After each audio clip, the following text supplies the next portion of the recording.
Welcome to LocoWorldTV on the Geopolitico.com. On the chopping block today, Iran. Now, Iran is constantly in the crosshairs and in the sights of the United States. It is labeled as responsible for a number of regional and global security issues, from Palestine, Lebanon, Iraq, Afghanistan, Al-Qaeda. All at one point, these paradoxical, often contradictory situations, questions are linked to Iran, much in the same way that Saddam Hussein and Iraq were the nexus for seemingly every global security issue. Now it's also that Iran is collectively threatening the international community with its nuclear program. So what is this paradigm where Iran is the proverbial enemy for anything and everything? And is this actually necessary? Well, when the United States was forwarding its missile defense program, President Obama was trying to convince Medvedev of the scaled-down system that they were establishing in Europe. He said that it's Iran that is one of the enemies it's guarding against. Well, I'm not sure if I foresee or any analyst foresees Iran lobbying missiles unprovoked at Spain or France or Portugal or Poland for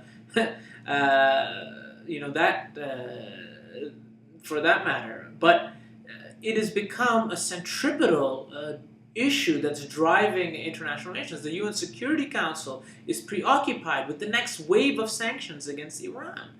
Well, of course, Iran does have an enrichment program, and it hid part of that, but there is no clear-cut evidence that it is for military use. Furthermore, all this pressure that's ratcheting up is only convincing any regime elements equivocating from militarization of the nuclear program to push forward with it in the interest of national security.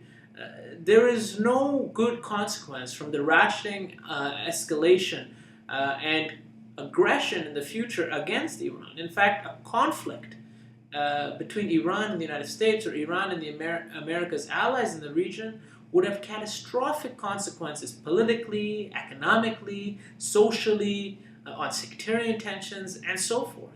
It's simply not an option. So what is the end game?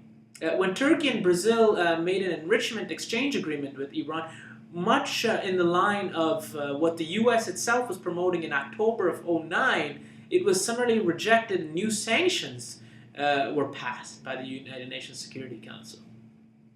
So at the end of the day, it really starts to seem that the only possible outcome is conflict or a complete capitulation of the Iranian regime, which is simply not going to happen in the short term.